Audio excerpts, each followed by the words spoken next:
அனைவருக்கும் வணக்கம். ஒளி உலகிலிருந்து மென்குரல்கள் 4வது பாகம். இந்த புத்தகத்தினுடைய கடைசி தொகுப்பு. இதுக்கு நம்முடைய மதிப்பிற்குரிய தாஜி வழங்கிய முன்னுரை அதான் நம்ம படிக்க போறோம். இதுவும் ஒரு தலைகீழ் விஷயம்தான். எப்பயும் முன்னுரையை படிச்சுட்டு எல்லாரும் புக்கு படிப்பாங்க. ஆனா நம்ம ஒரு புத்தகத்தை படிச்சு முடிச்சுட்டு முன்னுரை படிக்கிறோம். காரணம் என்ன அப்படின்னா, அதுல உள்ள நிகழ்ச்சிகளை எல்லாம், அதுல உள்ள விஷயங்களை எல்லாம் உள்வாங்கிய பிறகு நம்முடைய மாஸ்டருடைய ஒரு பார்வை எப்படி இருக்கு அப்படிங்கிறதோட அதை நம்ம பார்க்கும்பொழுதுதான் நம்ம ஒரு புத்தகத்தை எப்படி பார்க்கணும் அப்படிங்கிறது நமக்கு புரியும். 2வது விஷயம், இந்த புத்தகத்தினுடைய முக்கியமான சாராம்சமா நம்ம என்ன புரிஞ்சுக்கணுங்கிறத நம்ம தாஜி அவருடைய முன்னுரையில அப்படியே எடுத்து அதனுடைய எசன்ஸ் எல்லாத்தையும் எடுத்து நமக்கு ஒரு சுருக்கமா கொடுத்துருக்காங்க. எப்படி ஒரு புத்தகத்தை படிக்கணும், அதுல எந்த விஷயங்களை பார்க்கணும்னு நம்ம கத்துக்கணும்னா, இந்த புத்தகத்தினுடைய முன்னுரை, ஒவ்வொரு புத்தகத்திலையும் தாஜி எழுதின முன்னுரை என்பது நமக்கு ஒரு பாடமாக இருக்கும். இன்னைக்கு நம்ம இந்த 4வது பாகத்துக்கு தாஜி வழங்கிய முன்னுரைக்குள்ளார போறோம்.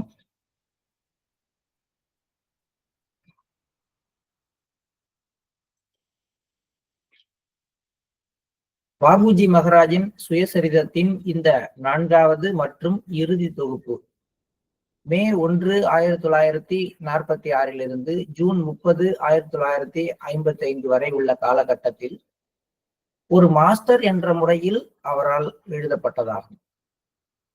இந்த பக்கங்களில் நாம் பாபுஜி மற்றும் அவரது குருவான லாலாஜியின் ஆன்மீக கூட்டணி தொடர்ந்து வளர்ச்சி அடைவதையும், அவர்கள் இருவரும் இணைந்து ஆன்மீக செயல்முறைகளை கண்டுபிடித்து உலக முன்னேற்றத்திற்காக பணிபுரிவதையும் காண்கிறோம்.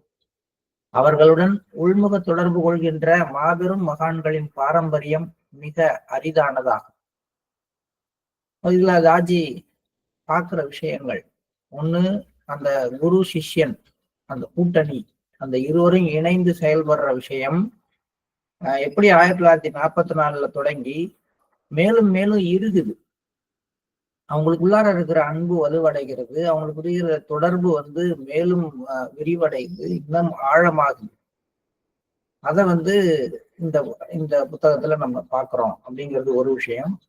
நிறைய டெக்னிக்ஸ், நிறைய ப்ராசஸ், எப்படி தியானம் சொல்லி தரணும், எப்படி ஒரு சுத்திகரிப்பு, 9 மணி பிரார்த்தனை, எல்லா விஷயங்களும் இந்த பகுதியில தான் நமக்கு வெளிப்பட்டது. இந்த 4வது பாகத்துலதான் சொல்லப்பட்டது. அதனால அவங்க இருவரும் சேர்ந்து எப்படி பணிபுரிகிறார்கள் என்பதும், அவர்களோடு தொடர்பு கொள்கின்ற மாபெரும் மகான்கள், சைதன்ய மகாபிரபு, மதிப்பிற்குரிய கபீர் தாசர், அப்புறம் ஜீசஸ் கிரைஸ்ட், புத்த பெருமான், இப்படி பாத்தீங்கன்னா எல்லாருமே மிக உன்னதமான மகான்கள். அப்புறம் இதுல இவரெல்லாம் அந்த ஏன்ஷியன்ட் காலத்துல ரிக்வேதம், யஜுர்வேதம் காலத்துல இருந்த ரிஷிகள்லாம் கூட, யக்ஞவல்கியர் போன்ற ரிஷிகள்லாம் கூட அவரோடு தொடர்பு கொள்றாங்க. அதையும் நம்ம பார்க்கிறோம். ஆக இது மாதிரியான ஒரு அற்புதமான ஒரு பகுதியாக இது விளங்குகிறது அப்படின்னு தாஜி சொல்றாங்க. இதன் மூலம் மனிதகுல முன்னேற்றத்திற்கான பாதையாகிய சகஜ மார்க்கத்திற்கு இந்த உலகத்திற்கு என்றென்றும் அருள் புரிந்து வரும் மாபெரும் மகான்களின் ஆதரவு உள்ளது என்று ஸ்ரீ கிருஷ்ணர் முன்பு கூறியது மென்மேலும் தெளிவாகிறது. அவர்கள் ஒவ்வொருவரும் பாபுஜி மீதே நம்பிக்கை வைத்திருப்பதையும், அவர்கள் அனைவரும் அவருடன் ஐக்கியமாகி உள்ளதையும் தெளிவுபடுத்துகின்றனர். இது முதல் பகுதியுடைய கடைசியில ஸ்ரீ கிருஷ்ணர் சொல்றது. மனிதகுல முன்னேற்றத்திற்கான பாதை எதுன்னா சகஜ மார்க்கம் மட்டும்தான். அந்த பாதைக்கு யாருடைய முற்றிலுமான ஆதரவு அப்படின்னா ஒருத்தர் 2 பேர் இல்லை. இதுக்கு முன்னாடி இந்த உலகத்தை மாற்றுவதற்காக இங்கு பணிபுரிந்த அத்தனை மாபெரும் மகான்களும் இந்த சகஜ மார்க்க பாதைக்கு ஆதரவு தெரிவிக்கிறாங்க அப்படின்னு ஸ்ரீ கிருஷ்ணர் சொன்னாரு. இது முதல் பாகத்துடைய கடைசியில இருக்கலாம். அதனுடைய ஒரு அத்தாட்சியாக இதெல்லாம் நடக்கிறது. அது சொன்னது மேலும் நமக்கு இப்பொழுது தெளிவாகிறது அப்படின்னு சொல்றாரு. எல்லா மகான்களுமே பாபுஜி மேலதான் நம்பிக்கை வைக்கிறாங்க. அவருக்குள்ளார ஒருங்கிணைகிறது, அவருக்குள்ளார ஐக்கியமாகிறது தான் விரும்புறாங்க. அது எதை தெளிவுபடுத்துகிறதுனா, மனித சமுதாயத்திற்கான ஒரே பாதை சகஜ மார்க்கம் அப்படிங்கிறது தான் தெளிவுபடுத்துகிறது. அதுக்கு ஒரு உதாரணமா சொல்றாரு. மே 19, 1946. நம்ம இதுல போயிட்டு இப்ப இன்னைக்கு இந்த புத்தக வாசிப்பு முடியும் பொழுது நம்ம இந்த தாஜி எந்தெந்த பகுதியை சொல்றாரோ, எந்தெந்த தேதியை சொல்றாரோ, அதெல்லாம் நீங்க எடுத்து படிச்சு பாத்தீங்கன்னா இன்னும் அது நமக்கு ரொம்ப ரிவீலிங்கா இருக்கும். மே 19, 1946 சுவாமி விவேகானந்தர், அனைவரும் தத்தம் இருப்பை இழந்து இந்த பணிக்காக ஒன்றாகிறார்கள். புத்தர் பிரான் தனது தனிப்பட்ட அடையாளத்தை கைவிட்டு இந்த கணத்தில் உங்களுடன் ஒன்றிணைந்து விட்டார் என்கிறார். எல்லாருமே புத்தர், சைதன்ய மகாபிரபு, கபீர்தாசர் எல்லாருமே தங்களுடைய அடையாளங்களை கைவிட்டு மாஸ்டருக்குள்ளார, பாபுஜிக்குள்ளார இணைகிறத சுவாமி விவேகானந்தர் 19 மே 1946 சொல்றார். அவர்கள் பெரும்பாலும் தினமும் பாபுஜிக்கு நேரடியாக இந்த இடத்திற்கு செல்லுங்கள், அந்த இடத்தை ஒளியூட்டுங்கள், இந்த மாதிரி ஐக்கியமானவர்களுடைய வேலை என்ன, உள்ள ஐக்கியமாகி உள்முகமாக அவருக்கு உத்தரவுகளை பிறப்பித்துக் கொண்டே இருக்கிறார். இந்த இடத்தை தூய்மைப்படுத்துங்கள், இவருக்கு தீட்சை அளியுங்கள், இந்த இடத்தில் அழிவு வேலையை தொடங்குங்கள் போன்ற ஆணைகளையும் அறிவுறுத்தல்களையும் தொடர்ந்து அளிக்கின்றனர்.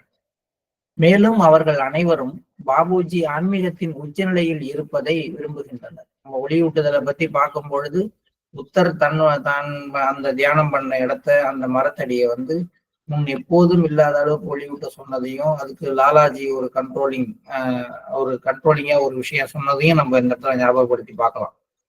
அது மாதிரி கபீர்தாசர் கபீர் சௌராவை முற்றிலுமாக முடக்கி விடுங்கள், அதுல இருக்கிற எதுவும் வேண்டாம் அப்படின்னு சொன்னதும் நமக்கு ஞாபகம் வரும். அது மாதிரி ஒவ்வொருவரும் அவருடன் உள்ள கரைந்த பிறகு அவருக்கு சில பணிகளை கொடுக்குறாங்க. இந்த இடத்த சுத்தப்படுத்த சொல்றாங்க. ராமேஸ்வரம் கோயில் அதை என்ன பண்ணணும் அப்படின்ற விஷயம், அல்லது சைதன்ய மகாபிரபு அவரு பிறந்து வளர்ந்த அந்த இடத்த என்ன பண்ணணும், நாடியா அந்த பகுதிக்கு பாபுஜி போய் எப்படி ஒர்க் பண்ணணும்னு அவர் கைட் பண்ணது, இது எல்லாத்தையும் தாஜி சொல்றாரு. இது எல்லாத்தையும் சொல்லி இவர்கள் எல்லாம் உள்ள ஐக்கியமாக்கி என்ன செய்தாங்க, பாபுஜி கிட்ட வேலையை வாங்க தொடங்கினார்கள், ஆன்மீக பணியை வாங்க தொடங்கினார்கள். மேலும் அவர்கள் அனைவரும் பாபுஜி ஆன்மீகத்தின் உச்சநிலையில் இருப்பதை விரும்புகின்றனர். ஏனெனில் அதுவே காலத்தின் தேவையாக இருக்கிறது. ஒவ்வொரு முறையும் பணி முடிந்ததும் பாபுஜி தனக்கே உரிய பாணியில் எந்தவித ஆரவாரமோ அமளியோ இன்றி சிறு சலனம் கூட இல்லாமல் அதை பற்றி தெரிவிக்கிறார். இவ்வாறாக அவர் அபூதியத், அதாவது பூரண அர்ப்பணிப்பு மற்றும் சுய முக்கியத்துவம் கருதாத தன்மை அப்படிங்கிற அந்த ஸ்டேட்டுக்கான முழு உதாரணமாக திகழ்கிறார். இதுதான் நம்ம முதல்ல இருந்து சொல்லிட்டு வர விஷயம். இத்தனை புகழ்ச்சியையும் இத்தனை கொண்டாட்டத்தையும் பாபுஜி சாதாரணமாக மிகுந்த பணிவோடு தனக்கு அப்படிங்கிற மாதிரி ஒரு எண்ணமே இல்லாமல் ஏற்றுக்கொள்கின்ற அந்த விஷயம்தான் மிக ஆச்சரியமான விஷயம். இந்த உலகத்தில் புகழ்ச்சிக்கு மயங்காதவர் யாரும் உண்டோ? பணத்துக்கு, பேருக்கு, ஒரு விஷயமா பார்க்கும் பொழுது கடைசியா இந்த உலக வாழ்க்கையில மண்ணு பொண்ணு பெண்ணுமாங்க, அதையெல்லாம் தாண்டியது புகழ். ஒரு புகழ்ச்சி அப்படிங்கிற விஷயத்துக்காக மண்ணை கொடுக்குற ராஜாக்கள் இருக்கிறாங்க. ஒரு ராஜா கிட்ட போய் பாடி அவரை புகழ்ந்து பேசினா அவருக்கு சொந்தமான கிராமத்தை எடுத்துக்க சொல்ற ராஜாக்கள் இருக்கிறாங்க. தன்னிட்ட இருக்கிற பொண்ணையும் பொருளையும் வாரி வழங்குறவங்க இருக்காங்க. புகழ்ச்சிக்கு மயங்கி தன்னையே அழிக்கிற பெண்களும் இருக்கிறாங்க. இந்த உலகத்துல ரொம்ப மோசமான விஷயங்கள்னு சொல்லக்கூடிய மண்ணு பொண்ணு பெண்ணை விட மோசமான விஷயம் புகழ்ச்சி. இந்த புகழ்ச்சி பாபுஜியை ஒண்ணுமே பண்ணலையே. அவருடைய குருநாதரே புகழ்றாரு, சுவாமி விவேகானந்தர் புகழ்றார், அத்தனை பேரும் உங்களை மாதிரி உண்டா, ஒளி உலகத்துல உங்களுக்காக நாங்க காத்துக்கிட்டு இருக்கோம், உங்களால மட்டும்தான் முடியும், உங்களுடைய பணி மிகச்சிறப்பானது. ஒரே ஒரு தடவை நம்மள அது மாதிரிலாம் சொல்லிட்டா நம்ம எங்கேயோ போயிடுவோம், அதோட சரியா போயிடுவோம். அதுக்கப்புறம் நம்ம நிறைய பார்த்திருக்கோம். மாஸ்டர்ல ஒரு முறை பாராட்டப்பட்டவங்க காணாமலே போனதெல்லாம் நம்ம பார்க்கணும். நம்ம ஏன் அது மாதிரி போறோம்னா, நம்ம அந்த அபூதியத்துங்கிற ஸ்டேட்ல இல்லை. அபூதியத்து இது கிட்டத்தட்ட ஒரு 9வது புள்ளியை தாண்டினோன்னு வரக்கூடிய ஒரு நிலை. அதுல எவ்வளவு நாள் இருக்கிறோமோ அது வந்து ரொம்ப முக்கியமான விஷயம். தகுதியை பத்தி தாஜியும் பேசியிருப்பார். ஒரு அதுக்கு ஒரு எக்ஸாம்பிளும் கொடுத்து பேசியிருப்பார். அதாவது அவரு இருந்த காலத்துல, பாபுஜியோட இருந்த காலத்துல அவரு தன்னை பத்தி எப்படி சொல்லுவாருன்னா, ஒரு வெயில் காலத்துல வெப்பம் அதிகமான நாள்ல ஒரு மரத்தடியில படுத்து தூங்குற நாய் மாதிரி என்னுடைய கண்டிஷன் இருந்தது அப்படின்னு எழுதுவார் தாஜி. அது எப்படி இருக்குமோ அது மாதிரி இருந்தேன் நானு அப்படின்றாரு. அது அந்த அந்த ஒரு நிலைமையை அவர் விவரிக்கிற விதமே வித்தியாசம். அது எந்த புத்தகத்துலங்கிறது எனக்கு மறந்துச்சு. அப்ப அந்த ஸ்டேட்டை வந்து பாபுஜி கூப்பிட்டு சொல்றாரு, நீ இப்ப அபூதியத்துங்கிற ஸ்டேட்ல இருக்கிற அப்படின்னு, அந்த பூரண அர்ப்பணிப்புங்கிற ஸ்டேட்ல நீ இருக்கிறன்னு பாபுஜி வந்து தாஜி கிட்ட சொல்லுவார். பாபுஜி அந்த நிலைமையிலேயே கண்டினியூஸா இருந்து இந்த இவ்வளவு பணிகளையும் செய்யறப்ப அதுல இருந்து மாறாம இருந்து இதை செய்து அதற்கு ஒரு முழு உதாரணமாக திகழ்கிறார். அக்டோபர் 1946 ஒன்னொன்னா வர்றாரு. மே மாசத்தை பத்தி சொல்றாரு, ஜூனை பத்தி சொல்றாரு, இப்ப அக்டோபர். வரிசையா அந்த விஷயங்களை அவர் கோர்க்கிற விதம், நம்மளும் இந்த புத்தகத்தை படித்து இதுல நமக்கு பிடித்த விஷயங்கள், நம்மளை பாதித்த விஷயங்களை கோர்த்து எடுத்தோம்னா நம்ம இந்த புத்தகத்தை பார்த்த விதம் தெரியும். அக்டோபர் 1946 சுவாமிஜி பாபுஜியிடம், நீங்கள் இந்த உலகிற்காக மட்டுமன்றி ஒளி உலகிற்காகவும் தயார் செய்யப்படுவீர்கள். இங்கு உங்கள் பணி தற்செயலானது மட்டுமே. உடலை துறந்த பின் ஆற்றவிருக்கும் மாபெரும் பணிக்காக நீங்கள் தேர்ந்தெடுக்கப்பட்டிருக்கிறீர்கள். ஒளி உலகில் உள்ள பணியை உங்களுக்காக நாங்கள் அனைவரும் விட்டு வைத்துள்ளோம். உங்களுடன் முழுவதுமாக ஐக்கியமாவதால் ஒளி உலகில் வேறு எவருடனும் தொடர்பு எதுவுமின்றி மற்ற அனைத்து அமைப்புகளும் மறைந்துவிடும் அப்படிங்கிற ஒரு ரகசியத்தை ஓப்பனா வந்து அக்டோபர் 1946 சுவாமி விவேகானந்தர் வந்து சொல்றாரு. அதுல ரொம்ப முக்கியமானதுதான் நம்ம படிச்சோம். இப்ப திருப்பி ஞாபகப்படுத்தி பார்க்கும் பொழுது, இங்க உலகத்துல இருக்கிற அமைப்புகள் எல்லாம் சில மகான்களால உருவாக்கப்பட்டது. அந்த அமைப்புகள் அந்த மகான்களிடம் இருந்து ஏதோ ஒரு விதத்துல அதுக்கான எனர்ஜியை பெற்றுக்கொண்டு இயங்கிக்கிட்டு இருக்கு. ஆனா அவர்கள் எல்லாம் இப்ப பிரசண்டா இருக்கக்கூடிய அந்த மாபெரும் மகானாகிய பாபுஜிக்குள்ளார ஐக்கியமாக விரும்புறதுனால, அவர்கள் எல்லாம் பாபுஜிக்குள்ளார ஐக்கியமாயிட்டால் அவர்களோடு தொடர்புடைய எல்லா அமைப்புகளும் கரைந்து மறைந்து அது எல்லாமே இங்கதான் வந்தாகணும் அப்படிங்கிற விஷயத்த சுவாமி விவேகானந்தர் 1946 அக்டோபர் மாசத்துல சொல்றார். ஒளி உலகில் உள்ள பணியை உங்களுக்காக நாங்கள் அனைவரும் விட்டு வைத்துள்ளோம். உங்களுடன் முழுவதுமாக ஐக்கியமாவதால் ஒளி உலகில் வேறு எவருடனும் தொடர்பு எதுவுமின்றி மற்ற அனைத்து அமைப்புகளும் மறைந்துவிடும். இத்தகைய வாய்ப்பு மீண்டும் ஒருபோதும் வராது. நீங்க அப்படி சொல்றீங்க, ஆனா நிறைய அமைப்புகள் உருவாயிருக்கு, எதுவும் மறைந்த மாதிரி தெரியல அப்படிங்கிற ஒரு எண்ணம் நமக்குள்ளார இருக்கும். ஆனால் ஒரு 100 ஆண்டுகளுக்கு உள்ளார எத்தனை விதமான அமைப்புகள் உருவாகி பிரைட் ஆகி அப்படியே மங்கி போய் இருக்கிற இடம் தெரியாம போனது அப்படின்னு ஒரு கணக்கெடுத்து பார்த்தீங்கன்னா அது ஒரு ஒரு விஷயம் நமக்கு தெரிய வரும். இன்னொன்னு, அதுல இருக்கிற அந்த சாராம்சம் எந்த அளவுக்கு இருக்கு, வெறும் கட்டடங்களாக இருக்கு அல்ல உள்ளுக்குள்ளார ஆன்மீகம் இருக்கு. அந்த அமைப்புல இருக்கவங்களோட நீங்க 10 நிமிடம் பேசினாலே அவர்கள் எப்படிப்பட்ட ஒரு நோக்கத்தோட இருக்கிறாங்க அப்படிங்கிறது தெரிய வரும். அப்படின்னா அதனுடைய சாராம்சம் முற்றிலுமாக மறைஞ்சிருக்கு. எப்படி வந்து தண்ணீர் ஓடின வாய்க்கால்ல ஒரு மோட்டார்ல இருந்து தண்ணீர் ஓடிட்டு இருக்கு, மோட்டரை ஆஃப் பண்ணிட்டாலும் அந்த வாய்க்காலுடைய நீளத்தை பொறுத்து கொஞ்ச நாளைக்கு அதுல தண்ணி வந்துட்டே இருக்கும். அதுக்கப்புறம் கொஞ்சம் கொஞ்சம் தண்ணி அங்கங்க கிடக்கும்.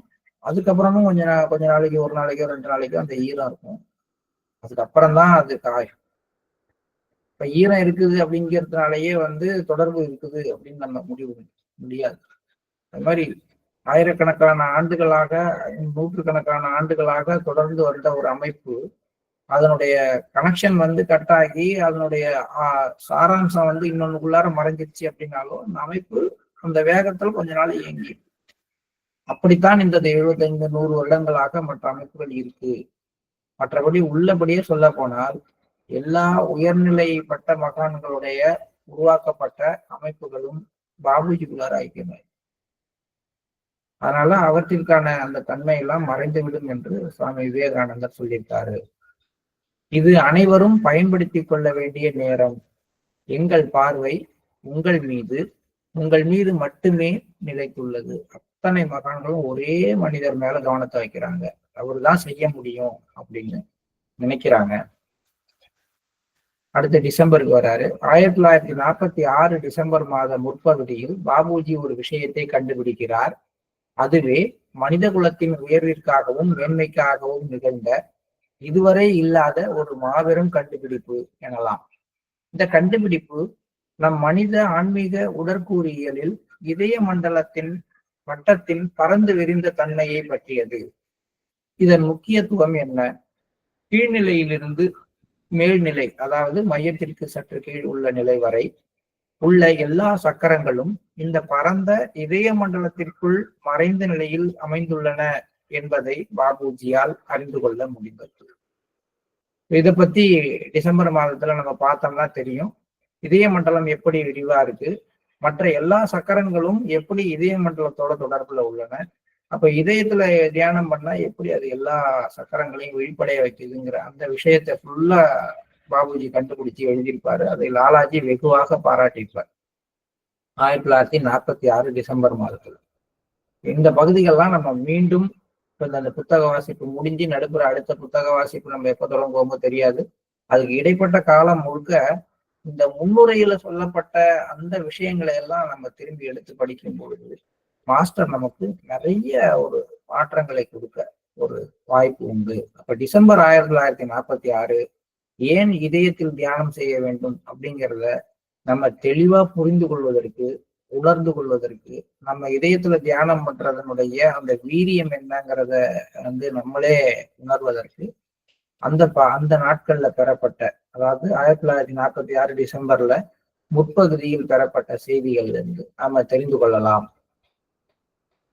இதன் விளைவாக இதயத்தில் தியானம் செய்வதே உயர்ந்த ஆன்மீக அணுகுதலுக்கான, அதாவது நம் யாத்திரையின் முதல், நடு, இறுதி என அனைத்து கட்டங்களிலும் மிகுந்த பலனளிக்க வல்ல முறையாகும். ஆரம்பத்துல இதயத்துல தியானம் பண்ணா, அப்புறம் நெத்தியில, அதுக்கப்புறம் உச்சந்தலையில, அப்புறம் பின்மண்டையில கிடையாது.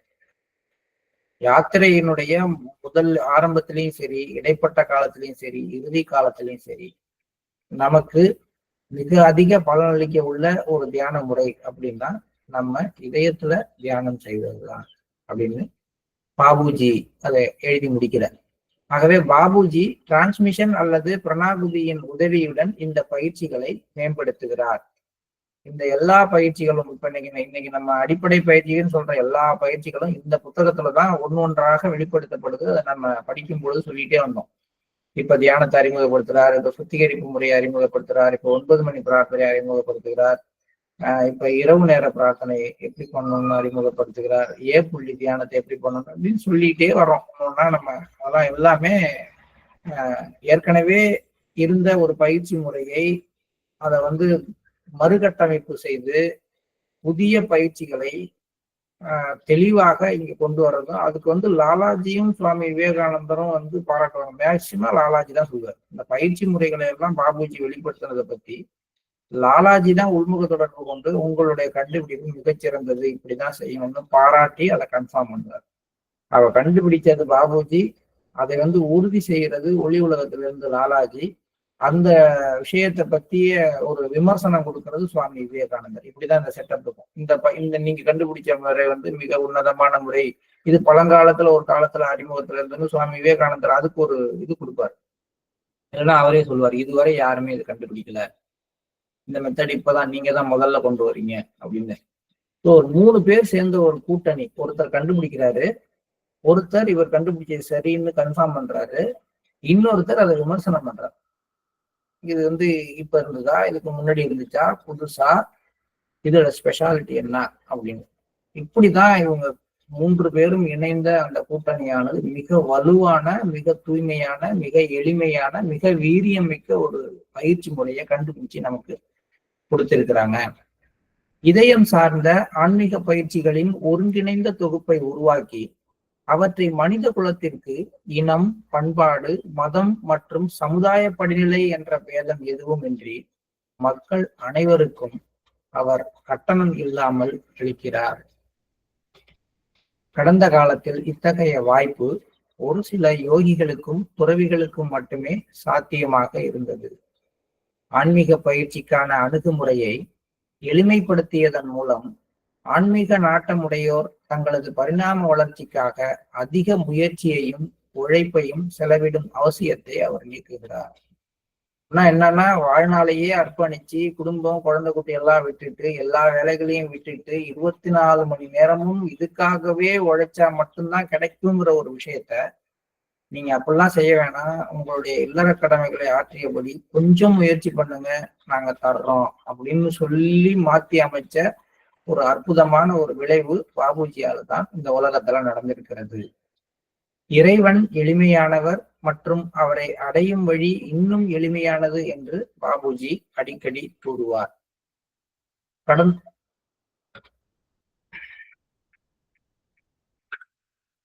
சாரி ஒரு நிமிஷம், இதுக்கப்புறம் நகர மாட்டாங்குது.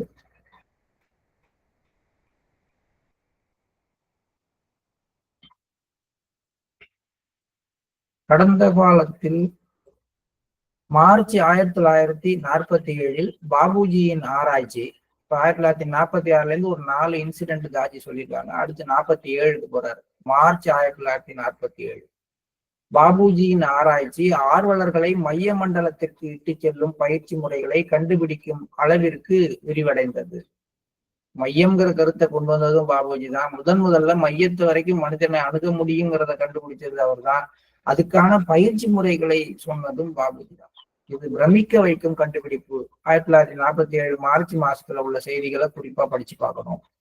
ஏன்னா அங்கதான் பிரம்மரந்திரா பத்தி சொல்றாரு. அந்த 12வது புள்ளியை தாண்டி குரு எடுத்துட்டு போகணும்னா குரு எப்படி இருக்கணும், சீடர் எப்படி பயிற்சி பண்ணுங்கிற விஷயங்கள்லாம் அங்கதான் வெளியில வருது. ஏனெனில் பொதுவாக 12வது சக்கரத்தில் உள்ள பிரம்மரந்திர என்னும் புள்ளியை எதிர்கொள்கின்ற எந்த ஒரு ஆன்மீக ஆர்வலரின் ஆன்மாவும் மைய மண்டலத்திற்குள் செல்லும் முன்னால் உடலை விட்டு பறந்துவிடும். இந்த ஆராய்ச்சிக்கு பதிலளிக்கும் விதமாக அக்டோபர் 1947 ராஜயோகத்தை கண்டுபிடித்த தீர்க்கதரிசி நீங்கள் எழுதியுள்ள மைய மண்டலத்தை கிரகித்துக் கொள்ளும் அளவிற்கு புரிதல் உள்ளவர்கள் யார் இருக்கிறார்கள்? இந்த ரகசியம் இதுவரை வெளியிடப்பட்டதில்லை. கடவுளின் அருளால் அந்த புள்ளியை மனிதர்கள் சென்றடையும் தினம் விரைவில் வரட்டும் என்று ஆசீர்வதிக்கிறார். மார்ச் 1947 பாபுஜி கண்டுபிடிக்கிறது மைய மண்டலத்தை பற்றிய விஷயங்கள் சொல்றாரு. அது அக்டோபர் 1947 ராஜயோகத்தை கண்டுபிடித்த தீர்க்கதரிசி, அது யாருங்கிற பெயர்லாம் வெளிப்படல. அவரை வச்சு அவர் சொல்றாரு, அவர் உள்முக தொடர்பு கொண்டு சொல்றாரு, நீங்க செஞ்சதெல்லாம் சரிதான், நீங்க சொல்லியிருக்க எல்லாம் சரிதான், பட் மக்களால இன்னும் அதை கிரகித்துக் கொள்வதற்கான நாட்கள் வரணும், அன்னைக்குதான் எல்லாரும் அதை தேடி வருவாங்க அப்படிங்கிற விஷயத்த சொல்றாரு. எங்க இருந்து எங்க கனெக்ட் பண்ணி மாஸ்டர் அந்த செய்தியையும் இந்த செய்தியை சொல்றாரோ அது மாதிரி பல காலங்கள்ல வெவ்வேறு காலங்கள்ல பெறப்பட்ட செய்திகளை இணைக்கணும் நம்ம படிக்கும்போது. அப்பதான் நமக்கு புது புது வெளிப்பாடுகள் உருவாகும். ஸ்ரீ கிருஷ்ணரும் சகஜ மார்க்க பார்வையில் ராஜயோகத்தின் செயல்திறன் என்னும் நூலில் பாபுஜி விவரித்திருக்கும் மண்டலங்களை பற்றிய ஆய்வை சரிபார்க்கிறார். அந்த புத்தகத்தை 3 பேரும் சரிபார்க்கிறாங்க. விவேகானந்தர் சொல்றாரு, புத்தகத்துல நீங்க எழுதியிருக்கிறதெல்லாம் சரி. அடுத்தது லாலாஜி சொல்றாரு, மிக அனைத்தும் சரியாக இருக்கு, நீங்க அந்த புத்தகத்தை அடுத்து ஸ்ரீ கிருஷ்ணரும் உள்முக தொடர்பு கொண்டு சொல்றாரு, இதுல இருக்கிறதெல்லாம் கரெக்ட் தான், ஆத்தன்டிகேட்டா 3 பேர் ஆத்தன்டிகேட் பண்றாங்க. ஏன்னா அதுல நிறைய விஷயங்கள் இதுக்கு முன்னால் உள்ள இலக்கியங்கள்ல ஆன்மீக இலக்கியங்கள்ல சொல்லப்பட்டதுல இருந்து வேறுபட்டு இந்த மைய மண்டலங்கிற கான்செப்டை பத்தியும் மற்ற ரிஷிகள் எந்த மட்டத்துல இருக்கிறாங்க அப்படிங்கிறத பத்தி எல்லாம் அந்த புத்தகத்துல அவர் சொல்லியிருப்பார். அதனால அந்த புத்தகம் அது சொன்ன கருத்துக்கள் எல்லாம் உறுதியானவை அப்படிங்கிறத அவங்க 3 பேரும் தான் உறுதிப்படுத்துறாங்க. அதுல மெயினா ஸ்ரீ கிருஷ்ணர் தான் சொல்றாரு, அச்சு பிழைகள் மட்டும் இருக்கான்னு பார்த்துட்டு இதை பதிவேற்றலாம், மற்றபடி இது எல்லாமே சரி அப்படின்னு சொல்றாரு. ராஜயோகத்தை கண்டுபிடித்த தீர்க்கதரிசியும் அந்த புத்தகத்தை சரியா இருக்கிறதாக சொல்கிறார். அதை விட முக்கியம் அடுத்தது, அதாவது பாபுஜி எழுதின சகஜ மார்க்கத்தின் 10 நியமங்களின் விரிவுரை, அதை பற்றி சொல்லும் பொழுது பகவத்கீதைக்கு பிறகு வந்த முதல் புத்தகம் இதுதான் அப்படின்னு சுவாமி விவேகானந்தர் சொல்றார். அப்ப கிட்டத்தட்ட அதை நம்ம எப்படி பார்க்கணும்னா 10 நியமங்களை இந்துக்களுடைய புனித நூலாவே பார்க்கணும். ஆனா பகவத்கீதை அப்படித்தானே பார்த்தோம் நம்ம. அதுதானே நமக்கான வழிகாட்டியாக இருந்தது. நவீன பகவத்கீதையாக நம்ம பார்க்க வேண்டியது இந்த புத்தகம் தான். பகவத்கீதைக்கு பிறகு வந்த முதல் புத்தகம் இதுதான். உண்மையில் இந்த நாட்குறிப்புகள் முழுவதிலும் ஸ்ரீ கிருஷ்ணர், லாலாஜி, சுவாமி விவேகானந்தர் மற்றும் பிற மகான்களும் பாபுஜியின் ஈடு இணையற்ற நிலையை, அதாவது அவரது அறிவையும் ஆய்வுகளையும் பற்றி மட்டுமன்றி பிறருக்கு தனிப்பட்ட விதத்திலும் மற்றும் சமூக மாற்றத்திற்காகவும் அவர் ஆற்றும் பணிகளை பற்றியும் பல்வேறு விதமாக விளக்குகிறார்கள். பாபுஜி நிறைய தனித்தனியாக பல பேருக்கு வேலைகள் செய்கிறார். அது பாபு ராமேஸ்வர் பிரசாத்துக்கா இருக்கலாம், ஈஸ்வர் சகாய்க்கா இருக்கலாம், பாபு மதன் மோகன்லாலுக்கு, இப்படி ஒவ்வொருத்தருக்கும் தனிப்பட்ட முறையில பாபுஜி நிறைய ஒர்க் பண்ணி அவங்கள வெவ்வேறு நிலைகள்ல நிலைநிறுத்துறதெல்லாம்.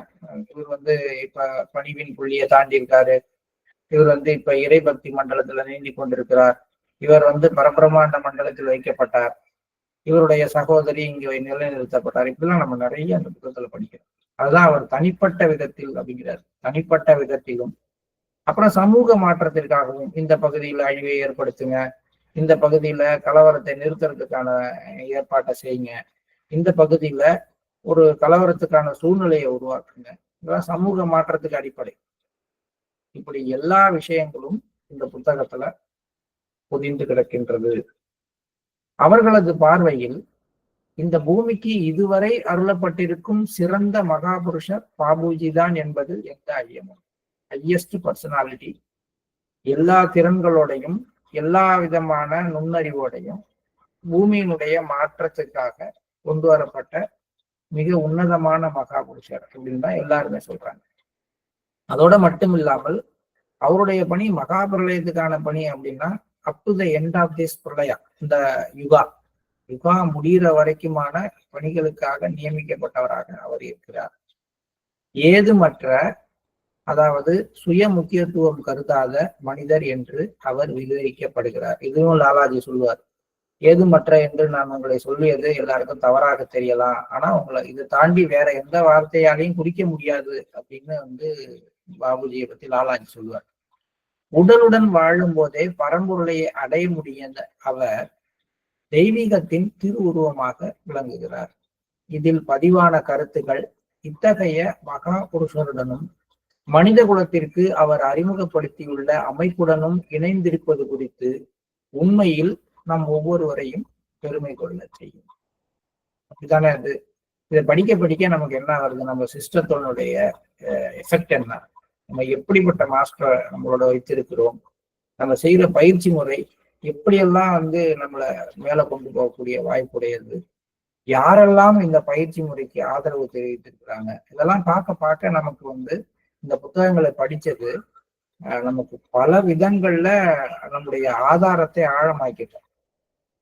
உண்மைதானே? இதை நம்ம படிக்க படிக்க நம்ம செய்யற பயிற்சியையும் நம்ம மாஸ்டர் மேல கொண்டிருந்த அன்பும் பக்தி உணர்வும் நம்பிக்கையும் பல மடங்கு அதிகமாகிறதுக்கும், அதோடு கூடவே எப்படிப்பட்ட பயிற்சியை நான் செய்கிறேன்கிற அந்த பெருமை உணர்வு, ப்ரைடு சொல்லல, அது கொள்வதற்கும் இதெல்லாம் காரணமாக அமைதுங்கிறார் ராஜி. இந்த பக்கங்களில் சரித்திர முக்கியத்துவம் வாய்ந்த நிகழ்வுகளும் பதிவாகி உள்ளன. ஏன்னா என்னென்ன வேலையெல்லாம் செய்யறாங்க, சுதந்திர இந்தியாவுக்காக வேலை செய்யறாங்க, நேருஜிக்காக, காந்திஜிக்காக பல வேலைகள் செய்யப்படுது இல்லையா. சொல்றார், 27 ஜனவரி 1947 வசந்த பஞ்சமி அன்று லாலாஜியின் பிறந்த ஆண்டு நிறைவு விழா முதல் முறையாக கொண்டாடப்படுகின்றது. இப்பதான் தனியா கொண்டாடுறாங்க. அதுக்கு முன்னாடி 44ல அவர் வர்றாரு, 45ல ரெப்ரசன்டேட்டிவா நியமிக்கப்படுறாங்க, ஒரு வருஷம் வெயிட் பண்றாங்க. அதுக்கப்புறம் தான் பாபுஜி முழுசா அவருடைய பணியை செய்ய ஆரம்பிக்கிறார் 46ல. அதுக்கப்புறம் 47ல தான் முதல் முறையாக பாபுஜி அவருடைய சகாக்களுடன் தனிப்பட்ட முறையில லாலாஜியினுடைய பிறந்தநாள் விழாவை கொண்டாடுறாங்க. இது சரித்திர சகஜமாக ஹிஸ்டரியில முக்கியமான விஷயம் அப்படின்னா பாபுஜி காலத்துல கொண்டாடப்பட்ட லாலாஜி நகராஜனுடைய முதல் வசந்த பஞ்சமி விழா. அதுக்கு முன்னாடி நடந்ததெல்லாம் லாலாஜியோட சீடர்களாக இருந்தவங்க செஞ்சதுல பாபுஜி கலந்துக்கிற மாதிரிதான் இருந்தார். முதல் வசந்த பஞ்சமி விழா அப்படின்னு சொல்ல போனா 27 ஜனவரி 1947.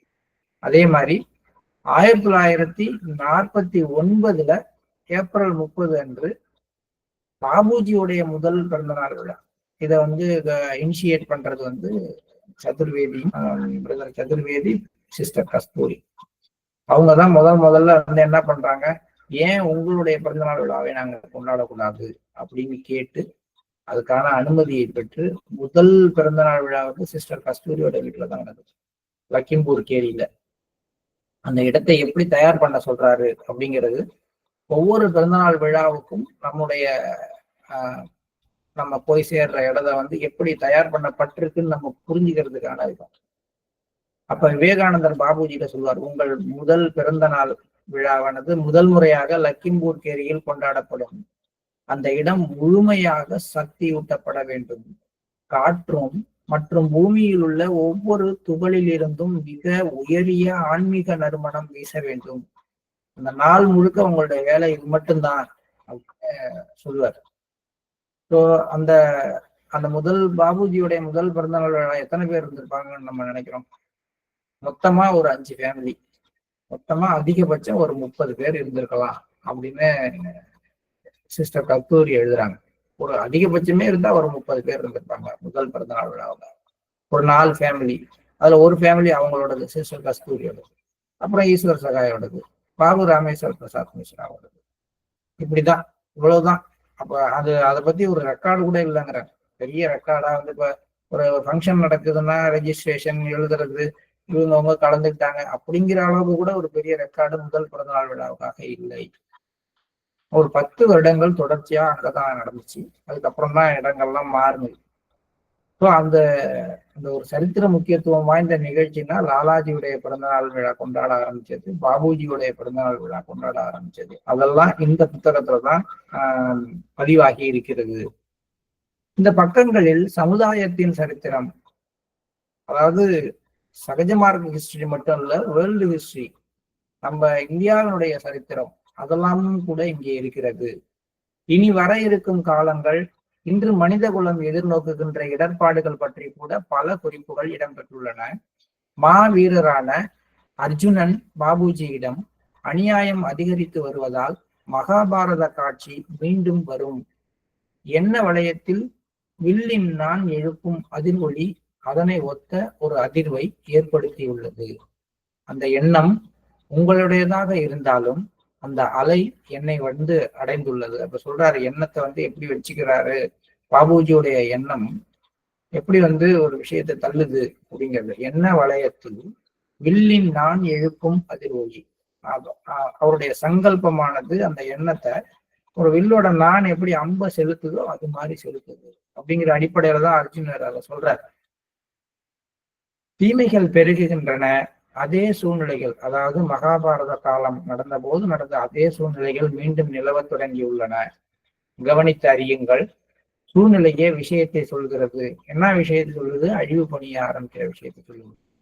நீங்கள் வேறு எதையோ கவனிப்பதாக தோன்றுகிறது. உங்களுடைய நோக்கம் எல்லாம் மையத்தை நோக்கி கொண்டு போறது மட்டுமா இருக்கு. ஆனா இங்க உங்களுக்கு வந்து இந்த பணிகள் வேற ஏதோ இருக்குது. உங்களால் மட்டுமே இந்த காட்சிக்கு ஒரு முடிவை கொண்டு வர இயலும் என்கிறார். இந்த அர்ஜுனர் உள்முகத்துடன் கொண்டு பேசுற விஷயம். டிசம்பர் 1, 1946 சுவாமி விவேகானந்தர் பாபுஜியிடம் உலகை உய்விக்க நீங்கள் இங்கு வந்துள்ளீர்கள் என்கிறார். திரும்பி முன்னாடி போய் ஒரு விஷயத்தை எடுக்கிறார். உண்மையில் இந்த இறுதி தொகுப்பில் ஆன்மீக பணியை தவிர கூடுதலாக இந்த உலக விஷயங்களிலும் பாபுஜியின் தாக்கம் இருந்ததை மிக தெளிவாக புரிந்து கொள்ள முடிகிறது. உதாரணத்திற்கு, உண்ணா நோன்பின் போது காந்திஜியை உயிருடன் தக்க வைத்திருந்தது. ஆங்கிலேய ஆட்சியின் பிடியிலிருந்து இந்தியாவை விடுதலையை நோக்கி வழிநடத்தியது. நேருவுடைய உயிரை காத்தது. நேருவோட உயிரை காப்பாத்துறதுக்கு வந்து கஸ்தூரிய வந்து பாபுஜி டிபுட் பண்றார். டிபுட் பண்ணி அவர் எங்க இருக்கிறாரோ அவரை சுற்றி ஒரு வளையத்தை உருவாக்கி, அந்த வளையம் எப்படி உருவாக்கணும், எப்படி அதை வச்சு அவரை வந்து பாதுகாப்பா வச்சுக்கணும்னு கஸ்தூரிக்கு எழுதி சிஸ்டர் கஸ்தூரி அந்த பணியை தொடர்ந்து செய்யறாங்க. இதெல்லாம் வந்து ஒரு முக்கியமான விஷயம். இவற்றில் பாபுஜியின் பங்கு, இவற்றுடன் இறுதியில் பிரிட்டிஷ் ஆட்சியை ஆகஸ்ட் 1947 வீழ்த்துவதில் அகத்திய முனிவரும் பாபுஜியும் இணைந்து செயல்படுவது ஆகியவற்றையும் கூறலாம். பிப்ரவரி 1948 சுவாமி விவேகானந்தர் அவரிடம், ராம்சந்திரா, இங்கு பாருங்கள், நீங்கள் ஒரு மகான் மட்டுமல்ல, நீங்கள் அரசியலிலும் நுழைய வேண்டும். உங்கள் மனோசக்தி மூலம் அமைதியாக செயலாற்ற வேண்டும். மற்றவர்களை நோக்கி, அவரது சக்தி எவருக்கும் தெரியாது, அவரை பற்றி மக்களின் பொதுவான கருத்து கட்டளில் படுத்திருக்கும் எளியவர் என்பது. ஆனால் அவர் ஒரு நிமிடத்தில் செய்யக்கூடியதை செய்ய பிறருக்கு 1000 வருடங்கள் தேவைப்படலாம். பல காலங்களுக்கு பின்னரே உங்களால் அவர் செய்த செயல்களுடைய விளைவை காண முடியும் என்றாலும் அவரால் உலகை மிக விரைவாக மாற்றி அமைக்க முடியும். அப்ப இந்த 100 வருடத்துல மாற்றுங்கிறது மிக விரைவு அப்படின்னு சொல்றாரு. தேவையான மாற்றத்தை கொண்டு வரக்கூடிய ஒரே மகா புருஷர் அவர்தான் அப்படின்னு விவேகானந்தர் 1948 பிப்ரவரியில பாபுஜியை பத்தி சொல்றாரு. இப்போ அரசியல்ல வந்து நீங்க ஒர்க் பண்ணணும். இதுதான் வந்து இந்த புத்தகங்களை முதல்ல வெளியிட்டப்ப தாஜி வந்து எல்லா ப்ரிசப்டையும் கூப்பிட்டு ஒரு மீட்டிங் போட்டாங்க 5 நாள். அப்ப முழுசா படிச்சப்ப இதுதான் கடைசியா எங்க எல்லாத்தையும் கூப்பிட்டு உட்கார வச்சு எல்லாருக்கும் ஒரு டின்னர் கொடுத்துட்டு அதுல தாஜி முக்கியமா பேசுறது, நீங்கள் எல்லாரும் வந்து ஒரு காலத்துல அரசியல்ல நுழையணும் அப்படின்னா அரசியல்ல போயிட்டு இந்த MP MLA ஆகிய மினிஸ்டர் கொண்டு வர்றது, டைரக்டா ஒரு மினிஸ்டரை வந்து அபியாசி ஆக்குறது இல்ல. ஒவ்வொரு ஊர்லயும் ஒவ்வொரு கிராமத்திலையும் இருக்கிற ஒவ்வொரு சின்ன தலைவரும் வந்து அபியாசிகளால தேர்ந்தெடுக்கப்படும். அப்படின்னா அந்த கிராமத்துல அந்த ஊர்ல இருக்கிற மக்களோட எண்ணிக்கை கணிசமாக தியானம் பண்றவங்களாகும். இப்ப தியானம் பண்றவங்க எல்லாம் சேர்ந்து ஒருத்தரை தேர்ந்தெடுக்கும் போது அவர் வந்து ஸ்பிரிச்சுவலான ஒரு இன்க்ளினேஷன் உள்ளவராக தான் இருப்பாரு. இப்படி வந்து அரசியலை வந்து நீங்க மாற்றி அமைக்கணும் அப்படின்னு சொல்றாரு. அதனுடைய ஒரு அடிப்படையில தான் இன்னைக்கு மத்திய பிரதேசத்துல அந்த ஏக்தம் அபியான் அப்படிங்கிற ஒரு விஷயத்த செயல்படுத்தி ஒவ்வொரு இடத்துலயும் சின்ன சின்ன மாற்றங்களை விவேகானந்தர் சொன்ன விஷயங்களை தான் தாக்கி செயல்படுத்திட்டு வர்றாங்க.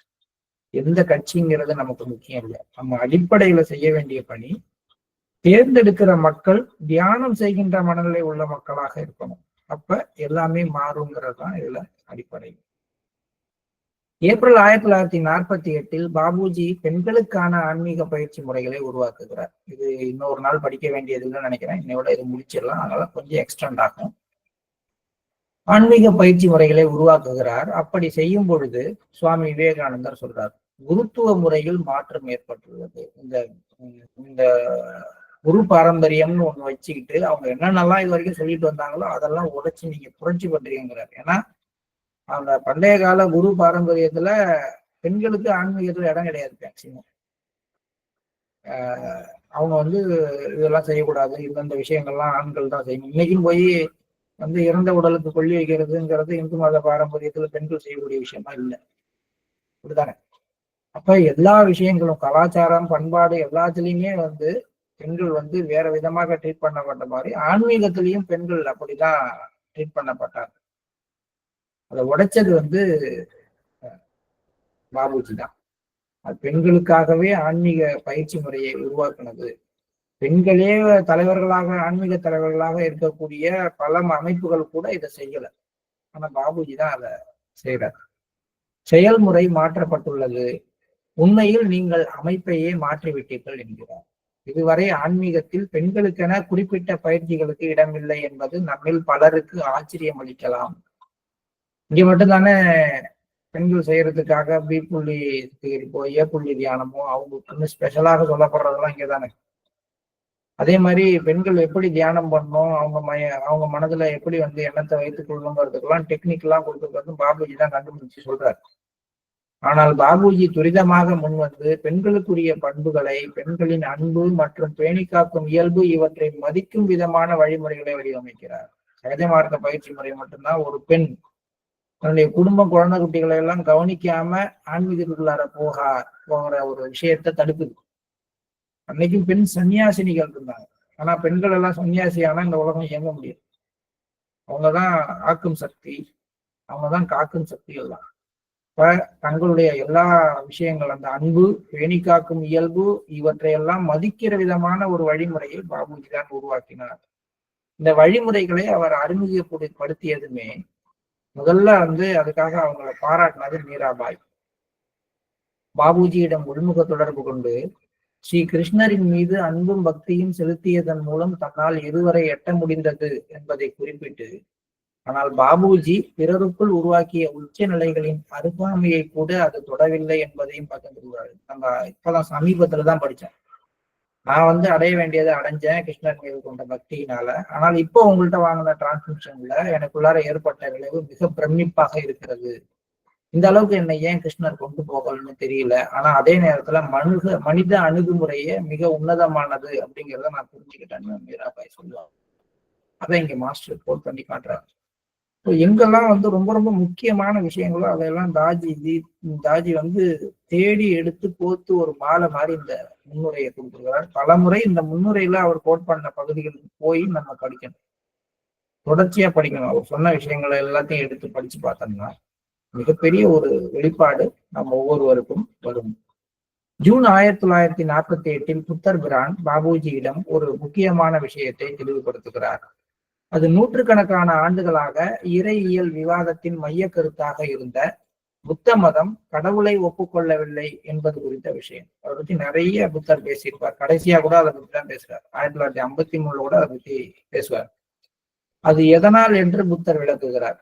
தான் ஒருபோதும் இறுதி சத்தியத்தை விட்டு விலகியதில்லை என்றும், இறைவனின் நாமத்தை தொடர்ந்து குறிப்பிட வேண்டிய அந்த காலகட்டத்தின் வழக்கமாக இருந்ததால் அதற்கான அவசியமே இல்லாத ஆன்மீக அறிவியல் பாதையில் முன்னேறி செல்வதில் உள்ள பலனை தான் உணர்ந்ததாகவும் கூறுகிறார். ஏன்னா அப்பெல்லாம் ராம ராம ராமா கிருஷ்ணா கிருஷ்ணா கிருஷ்ணா இது மாதிரி சொல்லிக்கிட்டு இருக்கிறதே போதும் அப்படிங்கிறது மாதிரிதான் வச்சிருந்தாங்க. ராமாவளி தான். அந்த ராமாவளியினால எந்த பிரயோஜனமும் இல்லை. அதனுடைய சாராம்சத்தை உணராமல் அதை சொல்றது நானும் இது அடிக்கடி இது மாதிரி சொல்லுவேன். ஒரு 1000 முறையோ 1,00,000 முறையோ ஒரு கிருஷ்ணருடைய நாமத்தையோ அல்லது ராமருடைய நாமத்தையோ ஜெபிப்பதனால ஒரு நன்மை உண்டுன்னா அதிகபட்ச நன்மை ஒரு டேப் ரெக்கார்டுக்கு தான் கிடைக்கும். ஏன்னா அதை போட்டு விட்டு ஆன் பண்ணி விட்டு கோடி முறை கூட அதை உச்சரிக்க சொல்ல முடியும். பட் அது முக்தி அடையுமா, அதுக்கு எனர்ஜி கிடைக்குமானா கிடைக்காது. காரணம், சாரத்தோடு இல்லாமல் சொல்லப்படுகின்ற வார்த்தைகள் எந்த விஷயத்தையும் உருவாக்காது. அதான் தாஜி இந்த இடத்துல அந்த விஷயத்தை கோட் பண்ணி கொண்டு வர்றாரு. புத்தர் சொன்னது கடவுள் இல்லைன்னு சொன்னதனுடைய விஷயம், தொடர்ந்து இறைவனின் நாமத்தை குறிப்பிட வேண்டியது அந்த காலகட்டத்தின் வழக்கமாக இருந்ததால் அதற்கான அவசியம் இல்லாத ஆன்மீக அறிவியல் பாதையில் முன்னேறி செல்வதில் உள்ள பலனை தான் உணர்ந்ததாக புத்தர் கூறுகிறார். பரம்பொருளை எல்லையற்றது என அழைப்பதன் மூலம் தன்னை பின்பற்றுபவர்களை ஏற்கனவே அவர்களுக்கு இருந்த பிணைப்புகளில் இருந்தும் விளக்கங்களில் இருந்தும் விலக்கி வைக்க அவர் விரும்பினார். அதனால கடவுள் எல்லையற்றவர் அப்படிங்கிற விஷயமாகத்தான் அதை கொண்டு போனாரே தவிர இறை கோட்பாட்டையே அவர் கொண்டு வரல. அதை பத்தி கடைசியாகவும் பேசுறார். திரும்பியும் புத்தர் உள்முக தொடர்பு விளக்குறத நம்ம படிச்சோம். பாபுஜியிடம் அவர் ஆன்மாவின் இருப்பை பற்றி உணராமலேயே நாம் அதன் செயற்களத்தில் நீந்துவதை தக்க வைத்துக் கொண்டால் என்ன வேறுபாடு ஏற்பட்டுவிடும்? இதனால் நமக்கு கிடைக்கும் நன்மை என்னவெனில், எல்லைகளற்ற பரம்பொருளால் நமது ஆன்மா அங்கு இருக்க நேரிடுகிறதோ அதனுடன் நாம் இணைக்கப்படுகிறோம். நீங்கள் விரும்பினால் அதை கடவுள் என்று அழைக்கலாம். ஆனால் சந்தேகமின்றி அது எண்ணத்தில் ஒரு தடையை உருவாக்குகிறது. நாம் ஒரு நதியை கடக்கும் பொழுது அதன் கரை பார்வைக்கு தென்பட்டால் இத்தனை கெஜங்கள் அல்லது இத்தனை மைல்கள் நீந்த வேண்டும் என நினைக்கிறோம்.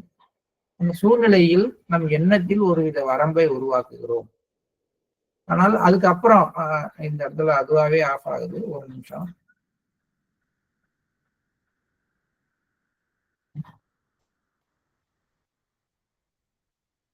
மாஸ்டர் ஒரு நேரத்துல இது மாதிரிதான் பண்ணிடுறாரு. ஓவரா படிக்க வேணாம்னு நினைச்சாருன்னா முடிச்சிருவாரு, நிறுத்திடுவாரு. ஆனா இன்னும் ஒரு 3 ஸ்லைடு தான் இருக்கு. இதுக்காக ஒரு நாள் தேவையில்லை அப்படிங்கிறதுனால நம்ம படிச்சுருவோம்னு தான் நான் போனேன்.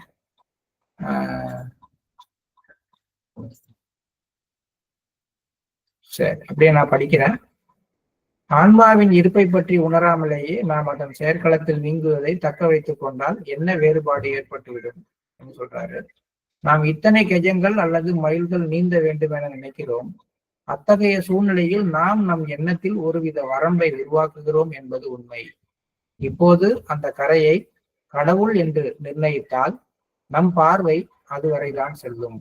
அதற்கு மாறாக அதுவே ஒரு கரையற்ற பெருங்கடலாக இருந்தால் அதில் நீங்கள் தொடர்ந்து நீந்துவீர்கள் என்று சொல்கிறார். ஒரு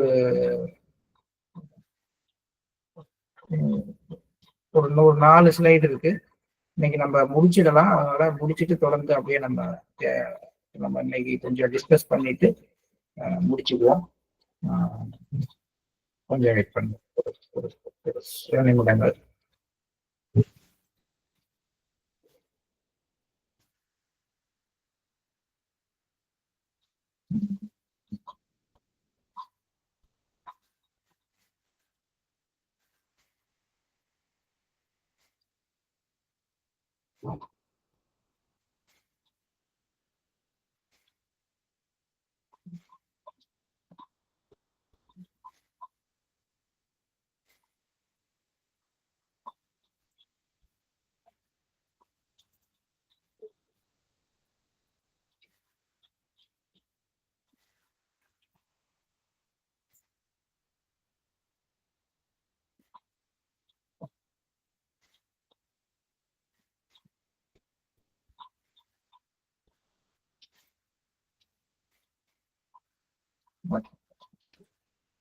இன்னும் பற்பல விளக்கங்கள் இந்த பக்கங்களில் வெளிப்படுத்தப்பட்டுள்ளன.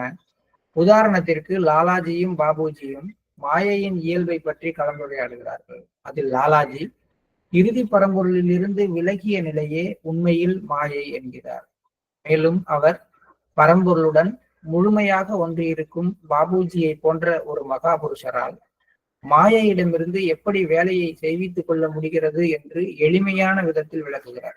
இந்த கேள்வியை கேட்கறது ஈஸ்வர் சகாய் அல்லது பாபு ராமேஸ்வர் பிரசாத் மிஸ்ரா 2 பேர்ல யாரோ ஒருத்தவங்க கேட்கிறாங்க.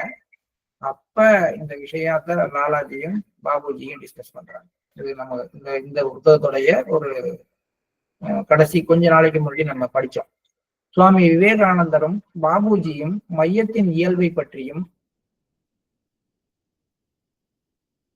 பிரபஞ்சம் அந்த மையத்திலிருந்து தோன்றி அதனுள் கரைவது பற்றியும் கலந்துரையாடுகிறார்கள்.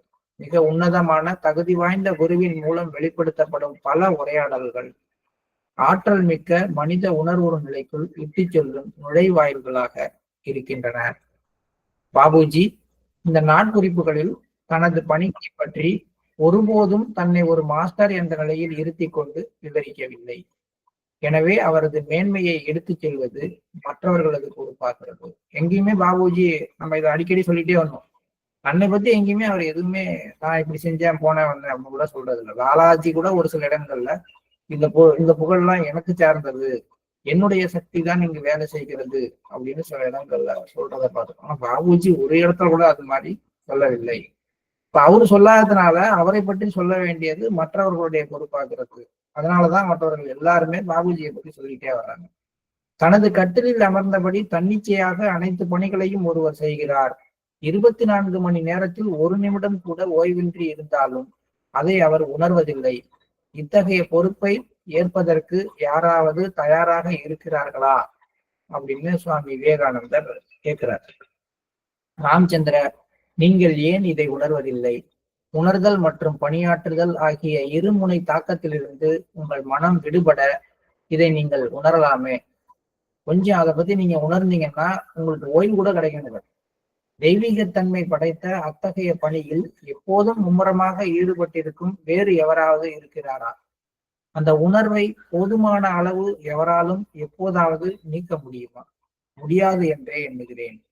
அந்த அளவுக்கு நீங்க மறதிங்கிற உணர்வுல இருக்கிறீங்க. இந்த பணியை செய்வதற்கான வல்லமையை ஒரு மிகச்சிறிய உருவம் பெற்றிருக்கின்றது. மனம் அற்ற ஒருவரால் மட்டுமே இதை செய்ய முடியும் அப்படின்னு சுவாமி விவேகானந்தர் சொல்றாரு. இதெல்லாம் தாஜி வரிசையா எடுத்து போட்டு மாலை மாதிரி கொடுத்து கடைசியா கொண்டு முடிக்கிறாரு. இந்த புத்தகத்தின் இறுதியில் சுவாமிஜி, உலகம் காலையில் ஜொலிக்கும் நட்சத்திரமாக தோற்றமளிக்கும் நேரம் விரைவில் வந்து கொண்டிருக்கிறது. நீங்கள் உலகிற்கு புதியதொரு அஸ்திவாரம் அமைப்பீர்கள் என்கிறார். இந்த 4வது தொகுப்புடன் பாபுஜியின் நாட்குறிப்புகள் நிறைவடைகின்றன. இவை யாவும் மனித குலத்தில் உள்ள அனைவருக்கும், இன்னும் சொல்ல போனால் இந்த முழு பிரபஞ்சத்திற்கும் முக்கியத்துவம் வாய்ந்த நிகழ்வுகளின் சரித்திர பதிவுகளாகும். இந்த தொகுப்புகளில் பாபுஜியின் பிரசன்னம் ஒரு விசேஷ மகாபுருஷராக மிக சூட்சுமமாக இழையோடுகிறது. அத்தகைய விசேஷ மகாபுருஷரின் இயல்பை பற்றிய அரியதொரு கன நேர கண்ணோட்டத்தை இவை நமக்கு அளிக்கின்றன. அத்தகைய விசேஷ மகாபுருஷரின் இயல்பை பற்றி அரியதொரு கனநேர கண்ணோட்டத்தை இவை நமக்கு அளிக்கின்றன. ஸ்ரீ கிருஷ்ணர் இதுவரை பூமியில் இத்தகைய மகாபுருஷர் பிறந்ததில்லை என்று கூறி இதை உறுதி செய்கிறார். பாபுஜியை பற்றிய அவருடைய உள்நிலை, அவருடைய உன்னதமான தகுதிகள், எப்படிப்பட்ட மாஸ்டர், அவருடைய ஒரு வம்சாவளியே தொடர்ந்து எப்படி வருது, இப்போ பாபுஜி முழுமையாக ஐக்கியம் அடைந்திருக்க நம்முடைய தாஜி எப்படிப்பட்டவர், இது எல்லாமே இதுக்குள்ளார. இது எல்லாற்றை பற்றியும் நமக்கு ஒரு கன நேர காட்சியை கொடுத்தது இந்த புத்தகம் அப்படின்னு சொல்லி தாஜி இந்த முன்னுரையை மே 13, 2020 எழுதியிருக்கார். கங்கா சாந்தி வணக்கம். இந்த முன்னுரையோட முற்றிலுமாக இந்த 4 புத்தகங்களும் முடிவுக்கு வருகின்றது. இது நமக்கு ஒரு மிகப்பெரிய ஒரு வாய்ப்பு மாஸ்டர் கொடுத்தது, ஒரு பெரிய கிஃப்ட் மாதிரி தான் நம்ம வந்திருக்கோம். நல்லபடியா செஞ்சு முடிச்சிருக்கோம். அதுக்காக நம்ம மாஸ்டருக்கு மீண்டும் ஒரு முறை நம்ம ஒரு நன்றியை சொல்லிக்குவோம்.